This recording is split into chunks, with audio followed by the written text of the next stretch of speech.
Hello everyone, welcome to my channel. In this video you will discover the political center of the United States on a guided day trip from New York to Washington D.C. Here you will see historical landmarks and memorials that from the heart of the national capital. So let's explore our journey. We have started from the Times Square, New York, and we'll go through this journey with you.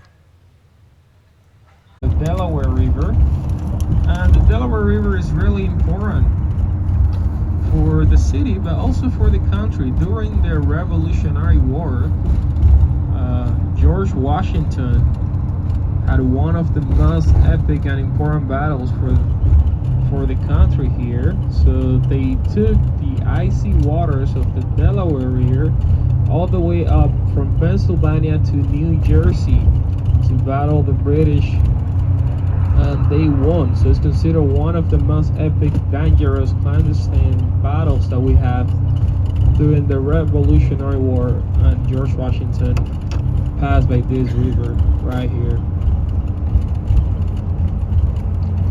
Delaware is the second smallest state in the United States of America in territory. The smallest one is Rhode Island. And it's not only small in the territory, but it's also small in the population. Here we have around 1 million people. In New York, we have 19 million. And in New Jersey, the state we traveled through before, we have around 9 million people. Here, only 1 million. We have more companies than people that live here.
Traveling through the Susquehanna River. Really important river for the Lenape's back at the time. It used to be the trading way they had in communication. So they will come all the way through this specific river. It's part of the Appalachians.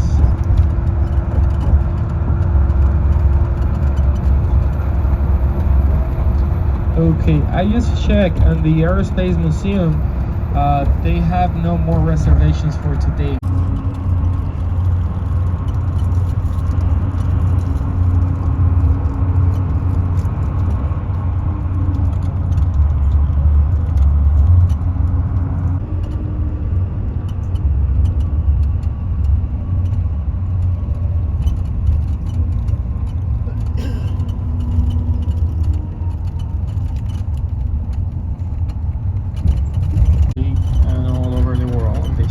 Here.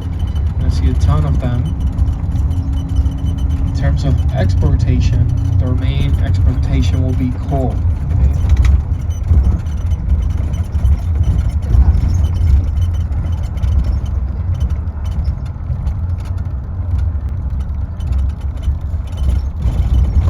Cars are really important part of the economy. See how many of them we got.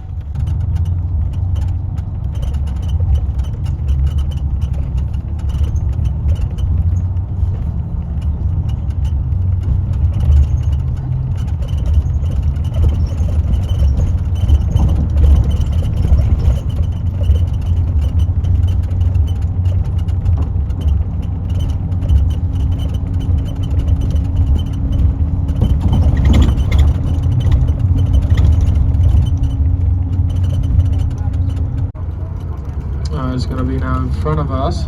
See?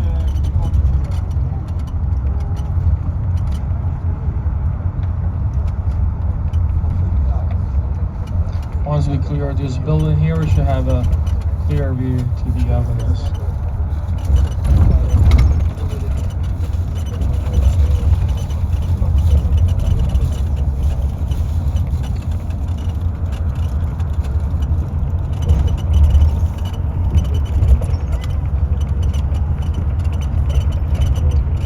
In 1776, the United States got their independence from the British. But after they got their independence, the British still control a lot of the parts of the East, okay, and part of Canada as well. So the United States wasn't too happy about it. Now in front of us, the obelisk. The United States wasn't too happy about it, so they declared a second war against the British in 1812, okay? For that reason, they had control over the canals and they had control over the zone, and they didn't like that. They didn't need that. So at that time, the British, when the war was declared, the second one, they decided to go to attack the main important city, Washington D.C. Okay, so they went for Washington D.C. and they almost reduced Washington to nothing. In order for the Americans to stop the British from going up, they created a really important fort at the city we passed by in Baltimore, Fort McHenry.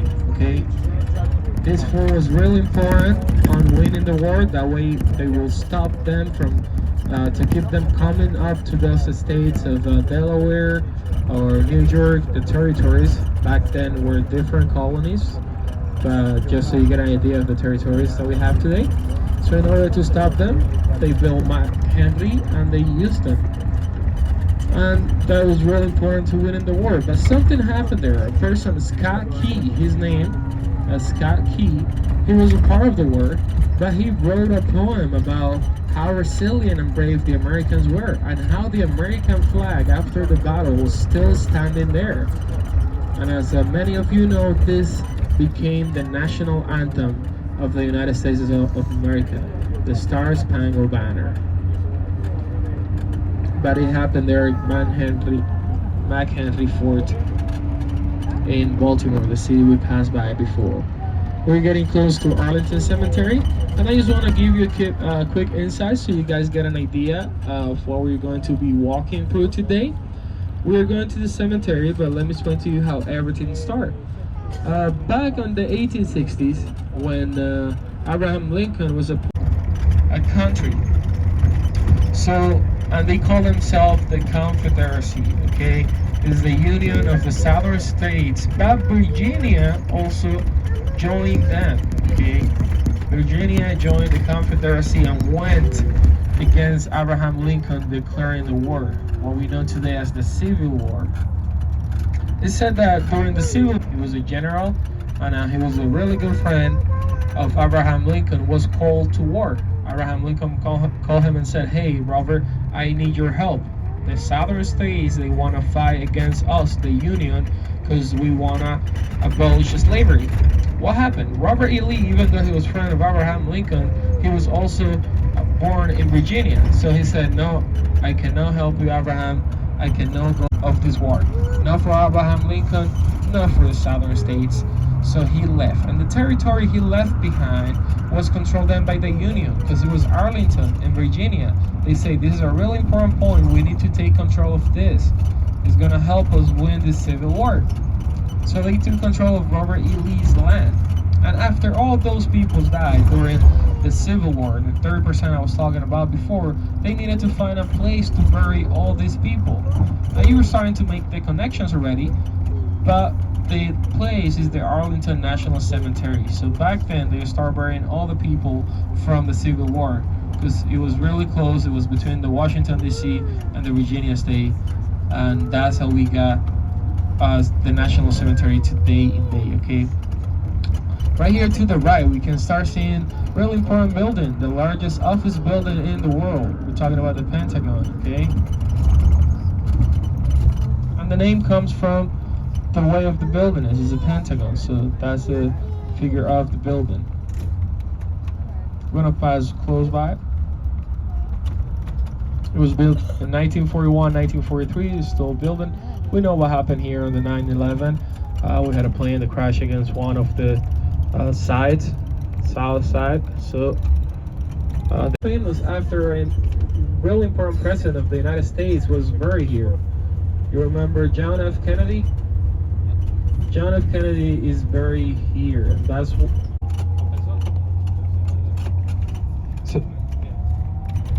so right there in front of us, we have the house of Robert E. Lee, that house over there on the top of the hill. From here, you can start seeing some of the tombstones. As I said, we're gonna get closer. So today, we're gonna walk the same path that was walked during the funeral of John F. Kennedy.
Right now is 12, so probably we saw there when we got there, so probably in like next 10 minutes I should be starting with the funerals, okay?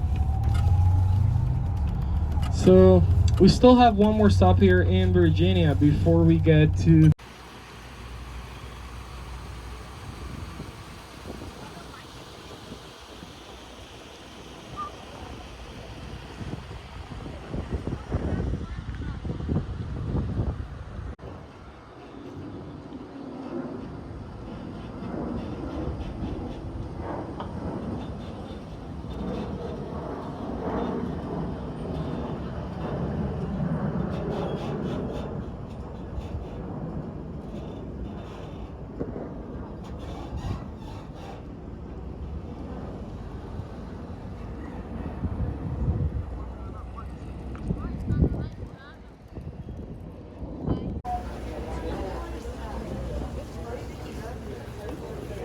bit about it once we get there, so you guys get an idea of what we're seeing. After that, we're finally going to Washington, okay? And we're gonna start our way into Washington. We're gonna have a couple of stops there. So let's just give some minutes for us. It has a meaning on where they are. So let's do this first, and then we'll go to Washington D.C.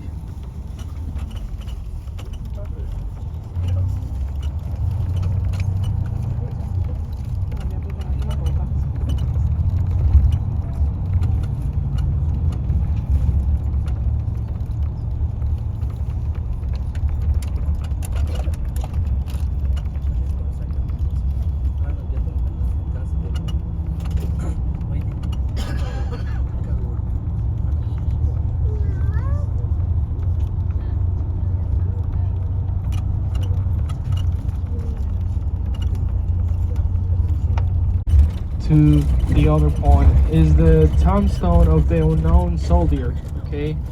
So after the wars, a lot of families start asking for something they could take their decorations to for their families that were never found. We saw the veterans flag, prisoners of war, or missing in action, so that could have happened, and that did happen to a lot of people.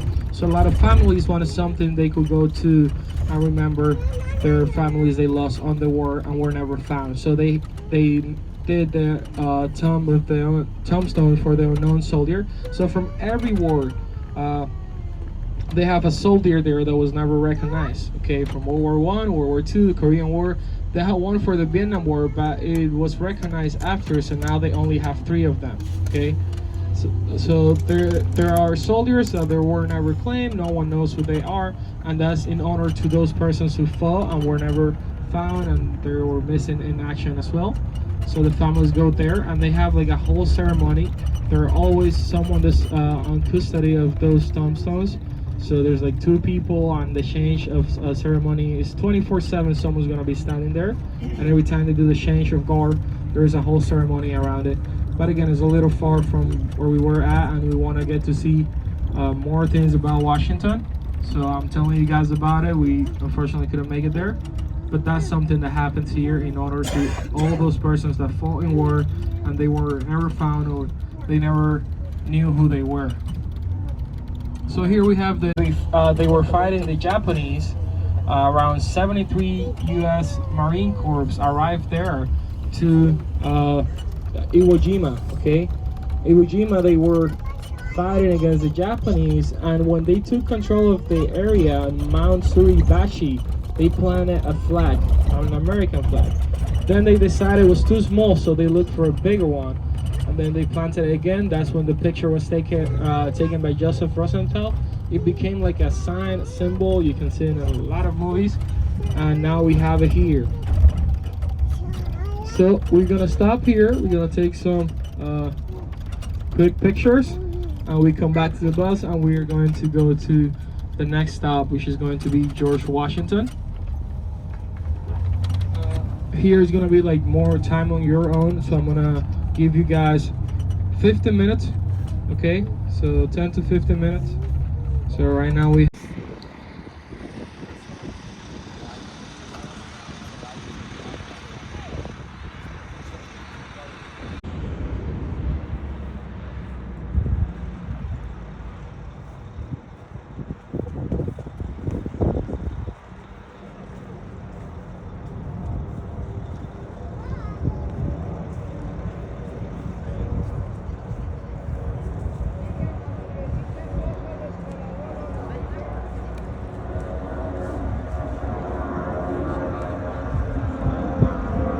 they won't be able to reach anything higher than that. So if they have to put out any fires, it will have been really hard for them to do it.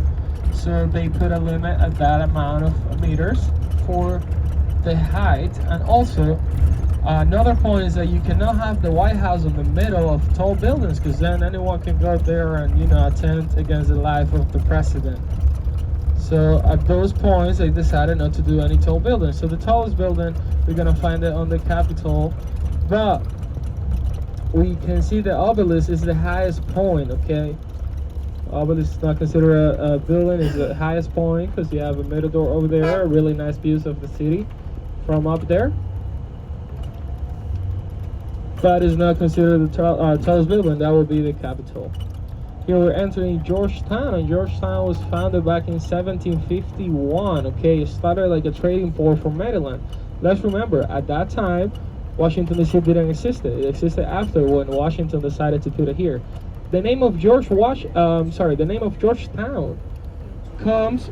There's multiple people that says that it comes from the King George II, the King of England.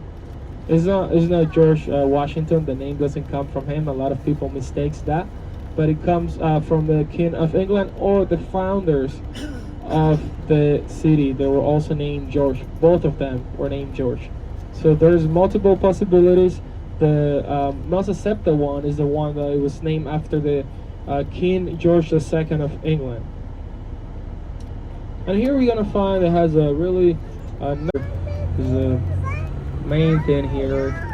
Some of the buildings, of course, are renovated, but they keep that old architecture from back in the 1700s and 1800s.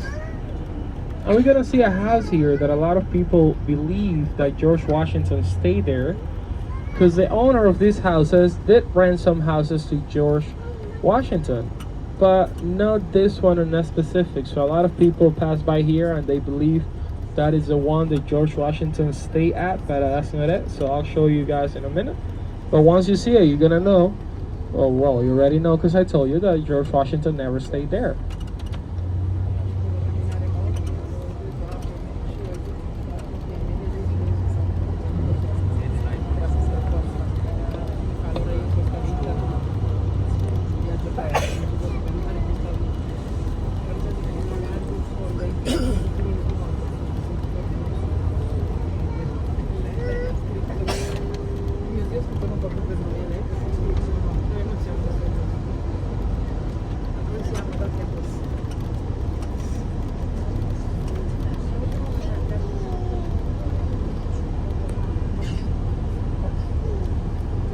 hospital. Okay, this is part of the university. If we look to the right, we have hospital and university on the other side, the regular building. They have multiple buildings here. So on the National Mall, we're gonna get down one more time. We're gonna follow the same procedure. We get down, we wait for everyone to get down so we can walk together. We're gonna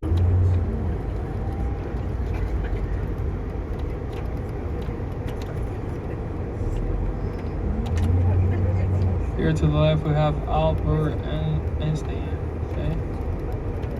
Part of the University buildings too. So there you have it, Albert Einstein.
The White House is. Here to the right, that's the Martin Luther King Memorial, okay? Martin Luther King Memorial. Martin Luther, we all know Martin Luther King, right? Yes? No? Yes? Okay. His original name was Michael, okay? His father changed his name to Martin Luther in 1929 after a trip to Germany in honor of the reformist priest Martin Luther. Times just to fight about he was fighting about the abolishment of slavery at that time. A lot. January 20th will be the day of Martin Luther King, okay?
bus, we have a nice view.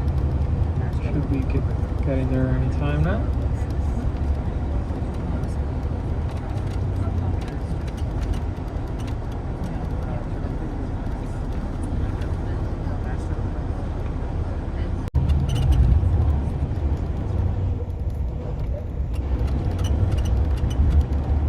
Okay, this upcoming building to the left, where the American flags are at, that's the FBI headquarters. The FBI headquarters right here. This building to our left with the American flags.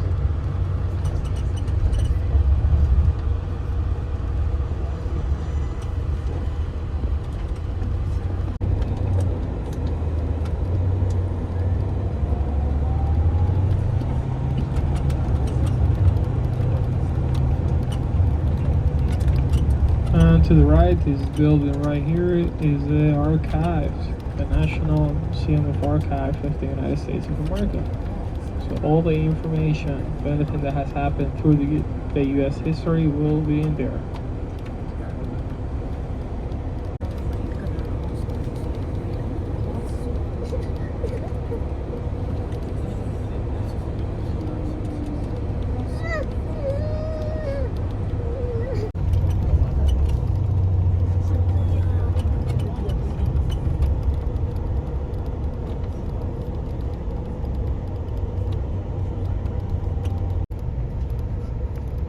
To the right, we have the National Gallery of Art. If you're looking forward to visit this museum, this is where you're at on the launch time. We are going now to the Capitol, and then we're parking the bus, and from there I'll show you guys how to.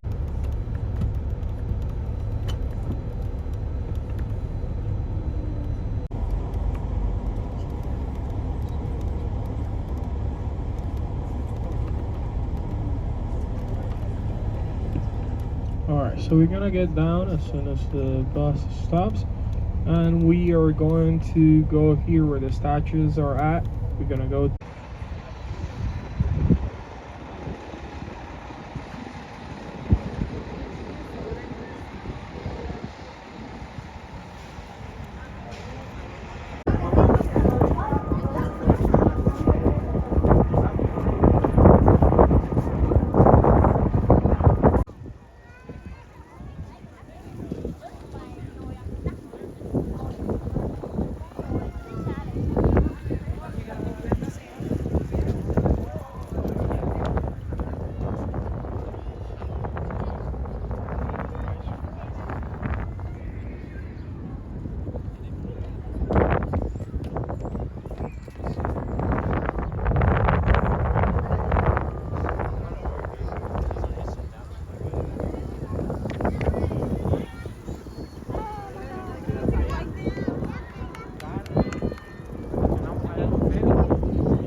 So this was the last place we visited.